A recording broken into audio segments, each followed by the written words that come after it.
Assalamu alaikum warahmatullahi wabarakatuh. Welcome to another episode of Generation Y. I'm your host Shabnam. And I'm Adam. And today, inshallah, we're going to be covering a couple of topics, very nicely leading on from last week. Husna and I were talking about, actually before I tell you, Adam, what were we talking about last week? Did you manage to catch up on the show? Why don't you tell me? Right, did you watch it? I did. But you missed the repeat that happens every Sunday at midday. But I tell you how I watched it. I watched it on YouTube. How did you watch it on YouTube? How did I watch it on YouTube? I sat on a chair.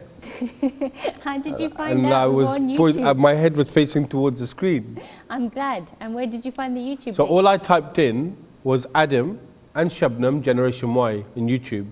Yeah? Okay. And we went straight to the YouTube. Or you could type in IQRA channel, IQRA TV channel, and you get to the IQRA TV channel. If you want to subscribe to it, please do. But then you'll see all our videos there. But you can type in Adam, Shabnam, Generation Y, and pop the video, and I saw the videos. Very good. So in case you have missed any of our episodes, we are going through a series of scenarios where we will be able to try and go through managing emotions, which we're going to finish off today. Hopefully this should be nice and exciting, and we'd like you to take part. So remember that these are live shows, and these are shows for you to participate in. Inshallah, do give us your views in some of the questions that we prop up, and if you have any comments that you need to make, please do call us in the studio.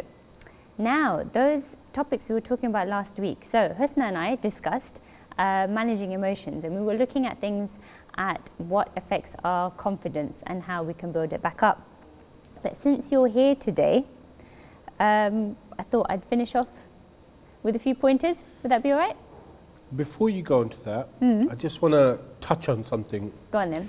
Recently in the news, I read an article about, and this will touch upon self-worth and emotions, to which what we're going to come to, which is going to be our topics today. Emotions, the last part, and self-worth or self-esteem. So I read this thing about 2 Quran teachers that were imprisoned for about a year. Yeah, they got a year sentence. We were talking about it this week, right? And I had a lot of emotion, yeah?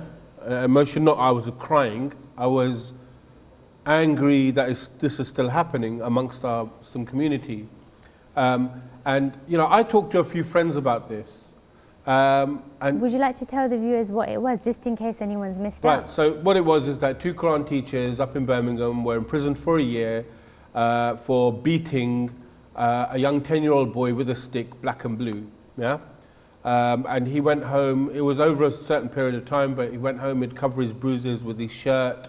Even if it was really hot, he would wear, like on his legs, he'd wear trousers and he'd wrap up. And, you know, it was only when they discovered, his parents obviously, that he was black and blue, that it was, you know, they alerted the authorities. But for me, when I talk to a few other people, my peers of my age, and I'm not that old, you know, I'm kind of young, but anyway. Sure.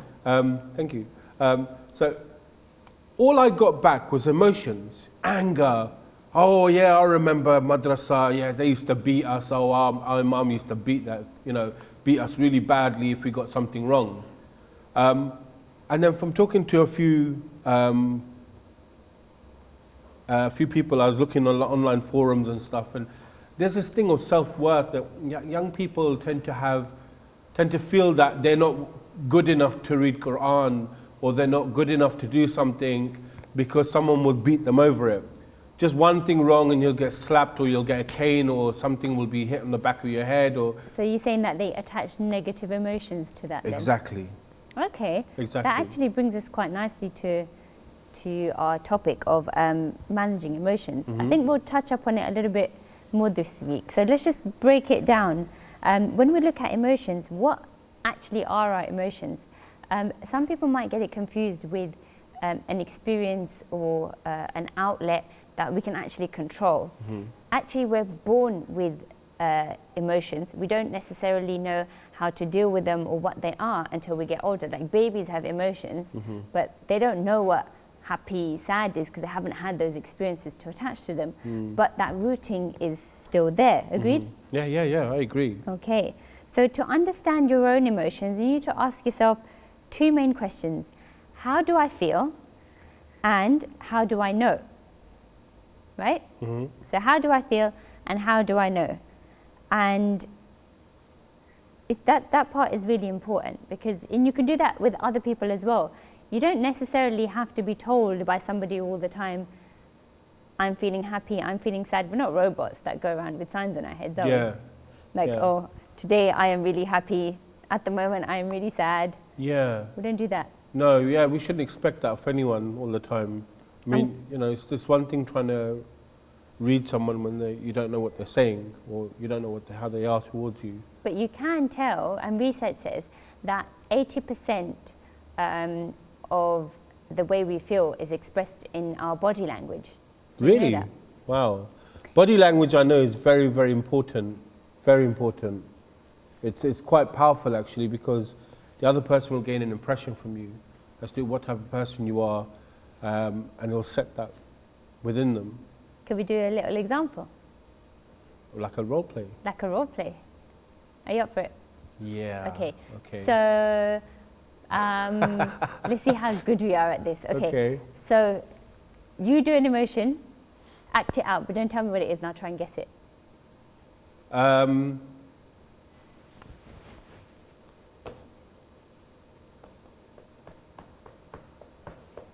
That's just got a am I bothered look about it. Do I look bothered? Yeah, is it one of those? Am I bothered? Is it one of those? Is it one of those? Yeah, like, it's just not like interested. I'm fed up. Yeah, I can tell, because like you've just crossing hands is like you've locked yourself off from it. A lot of us do this. I've noticed when people talk to you, they just folded arms, and this is a barrier between the other person, and it can say a lot about your emotion. You're either angry about what they're saying, or you're kind of like. It's the opposite to a hug, isn't it? That when you meet someone, greet someone. Oh, that hug. That you can put your arm around them. Okay. In English. Yeah. You can put your arm around them. Yeah. Yes? Yeah, of course. That's quite closed. Yeah, it is.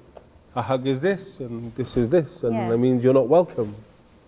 I'm actually going to look out for that, actually. So let's do the other one. What's the other one? Give me another one that I should do. Actually, you do it. I'm supposed to be guessing. Oh yeah, of course you are. Hello. Okay, so the other one is suppose if I cooked an amazing meal and I bought you flowers and I put them on the table and I cooked this amazing meal and I went through all this. I came from work really tired, chopped up the onions, chopped up the tomatoes, and done this amazing curry, yeah? Yeah. And it's sounding good. I'm quite hungry. It's quite peckish now. And I laid out this beautiful table for you, nice scented candles. All right. And, now I'm getting worried. And then that only happens when there's trouble. And then all of a sudden, like, what would be? And you're going to do this to me, actually. So we're going to show people. Oh, okay. Yeah. So, I laid this beautiful meal out for you, yeah? Okay. Yes. So, and you didn't like it. Okay. And then? What would be a fake smile? Oh, that's really mean. But I could show you. Okay. It would be like a... That was really nice. Like just a... No raised eyebrows, anything? No, that would be like smile. That's if someone gives you a really nice present, hey, you got a beautiful present. Yeah, I can feel it here. Without a horrible meal attached to it. Yeah. Do you know, I could feel it. Like when you really smile, like everything lifts. You know when they say like your face lights up and it lifts up and it's like that. And then when I just did that fake smiling, I don't think I used any of my facial muscles except like. You seem to be really good at fake smiles and me giving examples of talking about laying really nice meals on and everything. Don't know, maybe you should do it more often. What, fake smiles or laying nice meals? Laying nice meals. Coming to that. Okay. Do you know what? Yeah. Saying that, when you said that, it does bring you back to a certain memory. And you attach those emotions with memories, don't you? Yes, I do. Because everyone does that. You spoke about that experience of the madrasa thing, that you attach Yeah, so your feelings with emotions. you know when you talk to people, they are really angry. I mean, I know personally from my own personal experience, you know, when I was young, really young, I just remember madrasa being a place of, I mean, even talking to friends, all you remember is that you'd get hit. That's all you remember from a Quran class. And I know when we did the madrasa project in Wembley, we made it a point, and I told you that I want them to walk away in 10 years' time, not walk away in 10 years' time, but walk away and 10 years down the line, because there'll be a long time in madrasa, isn't it? 10 years. Yeah. Right, okay, let's get that right. Walk away, but in 10 years' time, they would remember saying, this was actually a really nice experience. Yeah. And I would hope to think that a lot of the girls and boys that came to that project that we did with them. That's because it's fun. It's a fun, Yeah, it's a fun I memory. mean, But you know, also, like, you've got to enjoy it, isn't it? You've got to really enjoy it. Of course you should, of course. Just like everyone enjoys Rayan's Iqra with Iqra. Yeah, yeah. And Rayan is a personality. Yeah. I do. But yeah, so, I mean, they had this emotion. And that emotion was really worrying for me because, you know, you could see the future of where things would, you know, you could see the future of what would be happening. These people now, a lot of them have come away from religion, yeah, because they associate that with religion. This, you know, you can call it extremist, you can call it whatever you want, yeah, you know, name it whatever you want. But people walk away with the impression that, oh, you know what, madrasas, these are uneducated imams that come here, they don't even know how to talk English, they don't understand our culture. As young people, we're born in Britain, so we have a kind of British culture about us, but we have deen in us, we have being Muslim about us, yeah? We know we're Muslim, but you know, we're British, we're born here, right? Whatever you want to call British values, but I know what that is for me. But, you know, but they don't understand that. And I know when I would interview people coming, saying I want to be a madrasa, I say, how long have you been in the country? 2 months, see you later, mate, out the door. Yeah? Yeah, but that's because you want to build, that's because you wanted to build links where people could understand each other very easily and understanding certain situations and cultures. And it's just really important as a teacher, you've got to understand your students. You've got to understand who you're dealing with, yeah? And if you're not going to connect with your students, how do you expect to inspire them and for them to walk away and give that inspiration to someone else? How? And the Quran is a book of inspiration. Well, it should be, but people use it in a different context. Yeah? We should enjoy learning. We should really find it like in school. You enjoy as a young child, you learn, you know, you play with colors and shapes and all of this, that. Why cannot it be the same for us learning about, you know, learning the Quran, for instance? Why do we need to be hit every time we get something wrong? Because it's the culture they come from. But you can see I've got a lot of emotion towards it. You've got a lot of emotion towards it. That's my emotion. But then, you know, that's you know, in managing that emotional experience, that when you talk about it, you can, you think of that particular scenario, okay? So what I would like to say is, our emotional responses then, if you don't, it's like, you know, if you're once shut in a room, like you're locked in a room, and it happened to be dark, okay, and you were stuck in there for a long time, so like it was a good half hour, you didn't know who was going to get you out. Right. You're always going to be then associating all negative emotions with being in the dark. Right. Right, as an adult. Right. Yes? Right. Okay. But as an adult, just because you're in the dark, say now I get locked, I'm in the dark. I'm not locked in a room anywhere, but all of a sudden it's dark and those emotions come flooding back. It doesn't mean that I'm still locked in that room back I was, say, 10, 15 years ago, or when I was like 4 years old.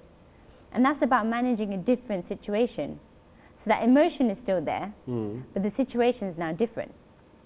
So it comes back to, am I right How in we saying, manage our... it comes back to what I first said in the first show, yeah? and that's episode 1 for anyone who wants to go on YouTube. Yeah? Adam and Shabnam, Generation Y, episode 1. That it's not dealing with something, yeah, will determine the end result, how you deal with this. You can have an emotion and get angry, or you can deal with it in a very passive manner, very calm manner, and it'll determine the end result. So you might get what you want out of it, or not get anything and have something so bad happen because you are very angry towards it, right? Mm-hmm. Yeah? Is that correct? Yeah, that's correct. Yeah. You know, I'd like to hear from some of the viewers about, you know, what emotions, and we're talking about emotions. I know this is a subject that can open up a can of worms, but we're talking about emotions and self-worth, yeah? Have you ever experienced something like what I talked about, yeah, and gone through an emotion and had an emotion about it, or is there an issue of self-worth there that, you know, that can be taken away, yeah, that needs to be taken away as a young person? So there's two things, you know, phone the number, you all know the number, it's on the screen, hopefully, or you can write in to, what's the email? It's on the front screen as well. Generation Y at IQRA.tv. Yeah, that's it. Generation Y at IQRA.tv. I should know the address, but anyway. Yeah, you should. Okay, so carry on. So moving on from that, let's start applying reason to emotion. So we've looked at how it can attach with negative experiences perhaps, or positive experiences, depending on whichever way it is. And then we need to look at applying reason to that emotion. So there's a series of questions that we could go through, okay? So think about, I'm gonna do this with you. Think about a particular scenario, so maybe perhaps what you mentioned earlier, okay? And you think, so going back, so put yourself back in time a little bit. If in one word you can say, how did you feel about that situation? Just give me one word. When I go back in time. Yeah, to that experience. And I was that person there. You were that person there. I was lacking a lot of self-worth, just give me one word, like what was that? How did you feel about that situation? What was your emotion? Scared. Scared, yeah. Okay. And then now, if you were to be like that, if you went into, for example, so fast forward or put yourself back where you are, and you went into the same mosque again now as an adult, for example, okay, do you think you should feel scared again, going back into the same place? Do you know what? You'd be surprised. I personally wouldn't. But you'd be surprised, a lot of adults, they fear going back to the mosque. I mean, I know a few people that actually, they don't go into the masjid because they have this negative trait associated with it. Okay, so going back to now more generalist type of thing. And they won't let their kids go. Yeah. Or their brothers and sisters. That's quite interesting, because then it pans out to other people then, their experiences. A family member of mine just recently took their kids out because they were hitting the kids. Okay, all right. So what should you do about it? So you experience a particular emotion, so what do you think you should do about it? If you've linked it to a particular scenario, how do you get out of that circle? In what sense? How do I come out of there? Yeah. So you've linked it to a particular scenario? I don't know, tell me. So you, first of all, you'd have to unlink yourself from that scenario, right? Yes, of course. Okay, so if you were scared or you were angry from a particular place, if you go back into it, the scenario is now different. So the place might be the same, the scenario might be different, and this could also be applied to people as well, right? And then you have to ask yourself, what effect would it have for you and for other people around you if you felt that particular emotion?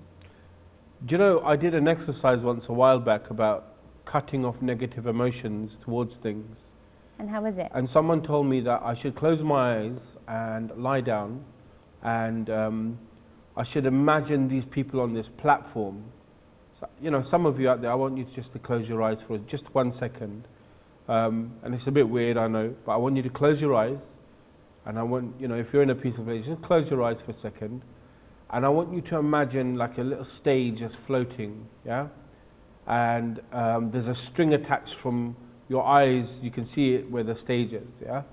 And I want you to put a person that you feel negative about on that platform, yeah? Someone that you feel very negative towards, put them on that platform for a second, and still having your eyes closed, and you can see the string attached from your eyes all the way to that stage.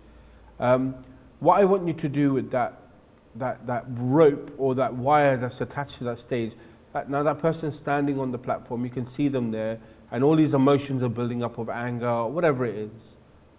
I want you to imagine your hands being a pair of scissors, and then I want you to get your 2 fingers and chop the wire off. And so the wire's chopped off, and you can see them floating off in a distance. Yeah? They're all gone.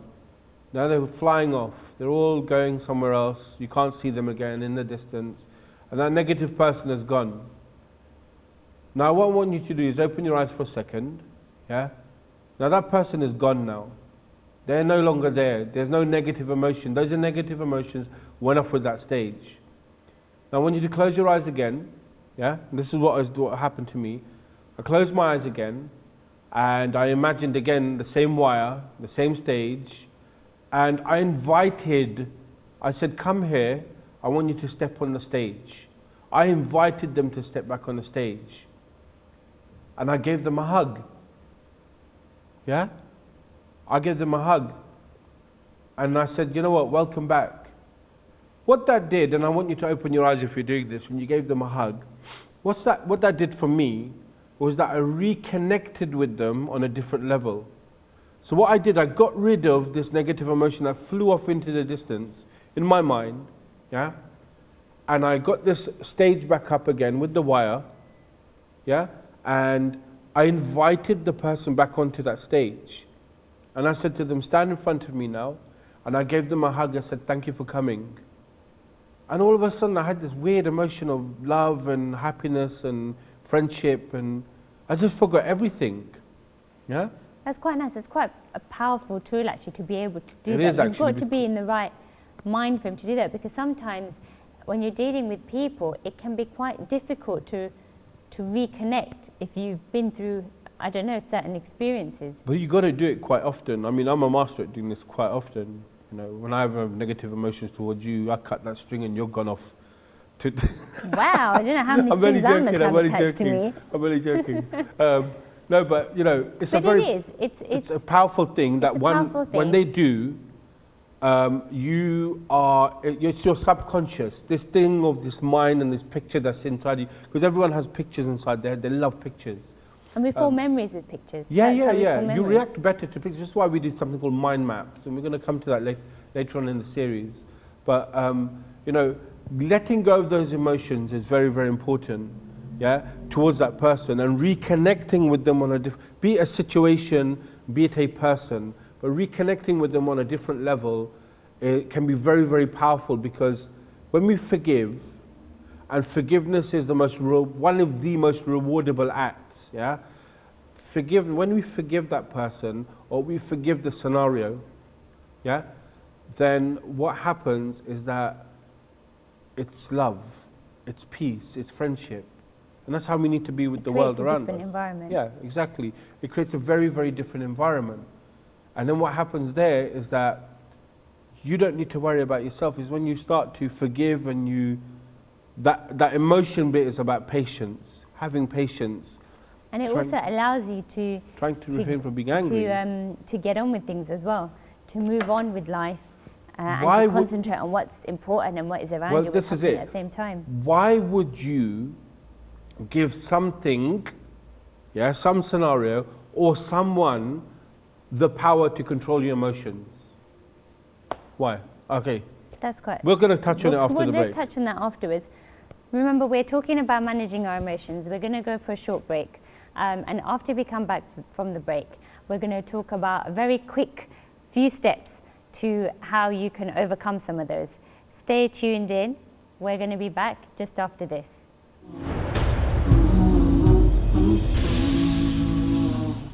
Ooh.